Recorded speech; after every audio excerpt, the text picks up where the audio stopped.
Hey everyone, and welcome. So today we're going to tackle a huge topic, how the American Civil War was way more than just a war, how it was actually a second American Revolution.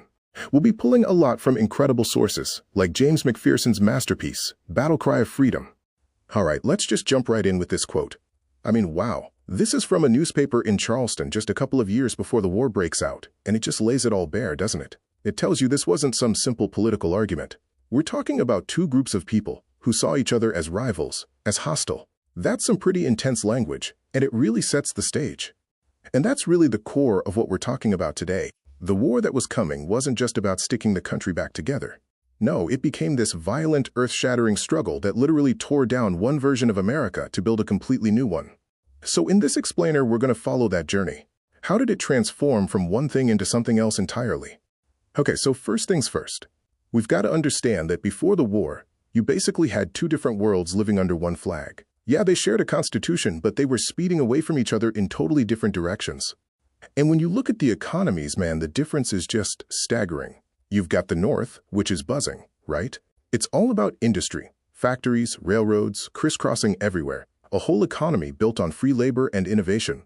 And then you have the South, its entire world, its money, its social order. It was all built on one thing, king, cotton. And that cotton was planted and picked by 4 million enslaved human beings. They're just two completely different planets. And this wasn't just about money or jobs. People at the time, like the politician William Henry Seward, they saw it for what it was. He called it an irrepressible conflict. And that really hits the nail on the head. You had these two totally antagonistic systems, one based on the idea that you can work your way up, and the other based on a brutal, fixed hierarchy with enslaved people at the bottom. How could those two systems possibly survive together in the long run? The answer is they couldn't. So with all this tension, how does the fighting actually start? Well, what's fascinating is that when the war did begin, the North's stated goal was, well, it was surprisingly conservative. It wasn't about a revolution, not at first. It was just about putting things back the way they were. Check this out. In the beginning, Congress actually passed a resolution saying, hey, we are not fighting this war to interfere with slavery. Their official line was just to preserve the Union, warts and all. It really was an attempt to rewind the clock to try and put the genie back in the bottle. But events on the ground were moving way too fast for that. The election of Abraham Lincoln was the domino that set everything off. His whole party's platform was about stopping slavery from spreading. For the Deep South, that was it, the final straw. 7 states were out the door, forming their own country before Lincoln was even sworn in. Suddenly, this wasn't some debate anymore. It was a full-blown crisis.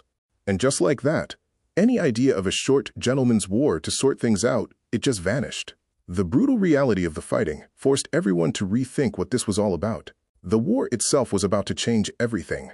And it all came down to a question nobody in Washington had really planned for. As the Union Army marched south, enslaved people did something incredibly brave. They ran. Thousands of them fled to the Union lines seeking freedom.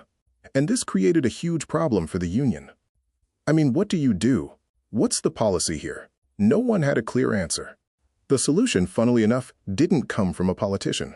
It came from a general in the field named Benjamin Butler. He came up with this genius idea. He declared the escaped slaves contrabands of war.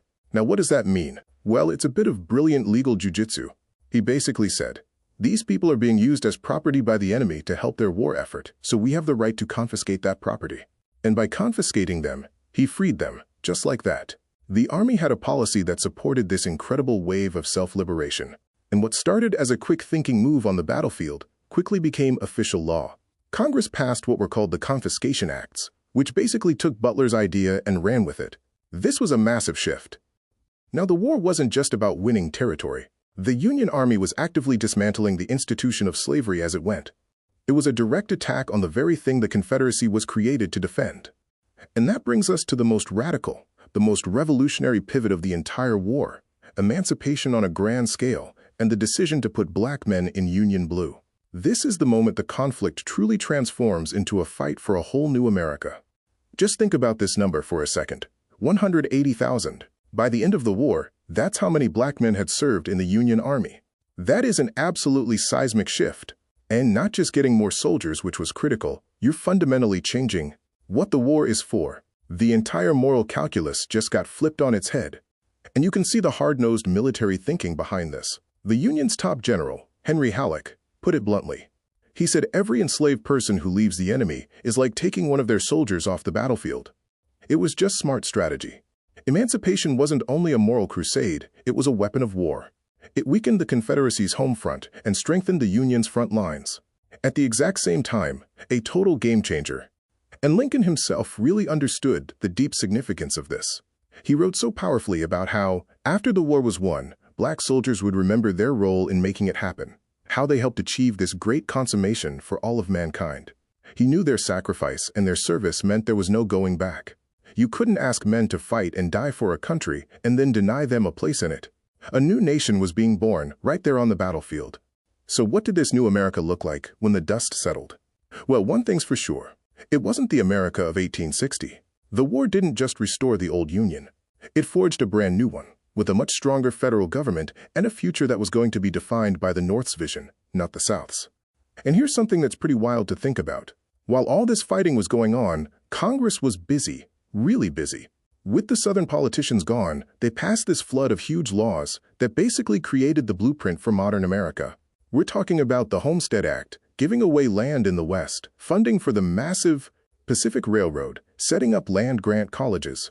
This was the North's vision for the future being written into law. This quote from a Boston intellectual just sums it all up, doesn't it? It does not seem to me as if I were living in the country in which I was born. For people who experienced it, the transformation was that drastic.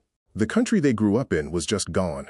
That old version of the United States, with its fragile compromise between slave and free, had been completely erased. So when you step back and look at the whole picture, it's clear the Civil War was so much more than just a war. It really was a second American Revolution. It didn't just save the nation, it shattered the old one and built something entirely new in its place. A nation with a stronger government and a radically new, if still incomplete, understanding of freedom.